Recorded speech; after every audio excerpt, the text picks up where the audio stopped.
नमस्कार ମୁଁ ଆଶୁତୋଷ ଆପଣଙ୍କୁ ସ୍ୱାଗତ କରୁଛି ଜିଜି ଟ୍ୟୁଟୋରିଆଲ ଆଉ ଏକ ଇନଫର୍ମେସନ ଭିडिଓ ସହିତ। ତ ଏଇ ଯୋଉ ଆପଣମାନଙ୍କର ଡିସେମ୍ବରରେ ଗୋଟେ ନୋଟିଫିକେସନ ଆସିଛି ଯୋଉଟା ହଉଛି ଆପଣମାନଙ୍କର OSSC ବା Odisha subordinate staff selection commission ତରଫରୁ ଆପଣମାନଙ୍କର ଗୋଟେ କମ୍ବାଇନ୍ଡ ରିକ୍ରୁଟମେଣ୍ଟ ଏକ୍ସାମିନେସନ ର ନୋଟିଫିକେସନ ଆସିଛି ଯୋଉଟା 24 ଡିସେମ୍ବର 2024 ରେ ଆପଣଙ୍କର ନୋଟିଫିକେସନ ଆସିଛି। 24/12 ରେ ଆପଣମାନଙ୍କର ନୋଟିଫିकेशन आसीची 2025 रे जे आपनମାନଙ୍କର ଗୋଟେ कंबाइंड ହେଇକି रिक्रूटमेंट एग्जामिनेशन हबार अछि और जोटा को कंडक्ट करिवो OSSC बा Odisha subordinate staff selection commission.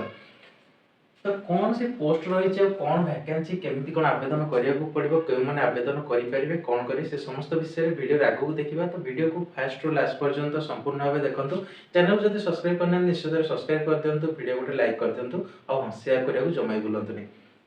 तो देखो आपनकर जो पोस्ट आसो आपनकर कहली कंबाइंड रिक्रूटमेंट एग्जामिनेशन तो माने कोन सीआरई बा गोटे आपनकर कंबाइन करी गोटे एग्जामिनेशन कर दुई तीन प्रकार बा चारि प्रकार रो पोस्ट को गोटे एग्जाम रे कंडक्ट करबा को आपनकर कंबाइंड रिक्रूटमेंट एग्जामिनेशन कुआ जाय जोटा बेसिकली ही एथर ओएससी एटा करूची जोथि आपनकर अछि कोन ना फॉरेस्टर गोटे अछि ता सहित आपनकर सेकंड अछि फॉरेस्ट गार्ड अछि थर्ड रे होची एक्साइज कॉन्स्टेबल ए तीनोटी पोस्ट पई कंबाइंड रिक्रूटमेंट एग्जामिनेशन हबा को जाउची जोडर आपन मानकर शॉर्ट नोटिफिकेशन आसीची। देखंतु जेहेतु एटा शॉर्ट नोटिफिकेशन आसीची यार आवेदन समय मध्ये देई दिसी जे आपन मानकर ए डिसेंबर लास्ट 2025 त 30 डिसेंबर 2025 रो यार आवेदन प्रक्रिया आरंभ होबा को जाउची किंतु ए पर्यंत तार कन्फर्मेशन आसीनी जे आपन मानकर नंबर ऑफ पोस्ट केते गोटे रहिबो आ आपनकर सैलरी केते रे रहउची ए इन्फॉर्मेशन आपन मानकर आसीनी सेटा कोन ना आगो को आपन मानकर ऑफिशियल वेबसाइट जोडा OSSC.gov.in ई वेबसाइट रे अवेलेबल होबा को जाउची आ एटा आपन मानकर 30/12/2025 जोडा ऑनलाइन आवेदन प्रक्रिया डेट अछि ता पूर्व निश्चित भाबरे आपन मानकर एथिरे अपडेट हेइजो जोथिरे आपन माने जानि परिबे जे आपन मानकर नंबर ऑफ पोस्ट केते गोटे रहबो सैलरी कोन रहबो सिलेक्शन प्रोसीजर कोन रहबो एग्जाम कोन रहबो से समस्त विषय जानि परिबे। तापर हम देखिया जे आपन मानकर ए जो पोस्ट आसीची OSSC रे Odisha subordinate staff selection commission रे तार क्वालिफिकेशन कोन रहबा दरकार। तो जदि आपन माने 12th पास करिसंती बा 10th पास करिसंती ताहले कोन करियो ना आपन माने आगो आवेदन करि परिबे।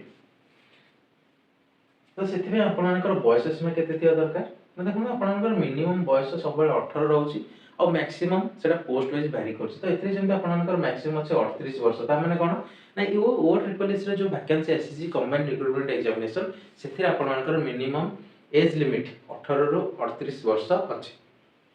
तो एइटा थिला आपन मानक पई 2025 OSSC रो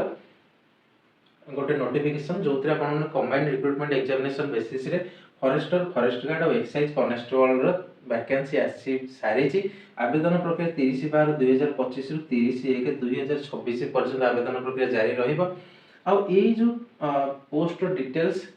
आपण मानकर ऑफिशियल वेबसाइट रे अवेलेबल हेइ जिवो आपण माने आवेदन करिया पूर्व मध्ये याको कंप्लीट जानि पे। तो आशा करछि ए जो शॉर्ट नोटिफिकेशन टी थिला OSSC तरफ रु भल लागितो केमिति लागला निश्चित कमेंट सेक्शन रे जणाइबे। जो माने आवेदन करिया चाहछन निश्चित भाबरे 30/12/2025 सुधा आपण माने आवेदन करिया पे रेडी हे जानतो एपा आपनकर डॉक्यूमेंट्स जहा जहा दरकार ताको प्रिपरेशन करि रखंतु।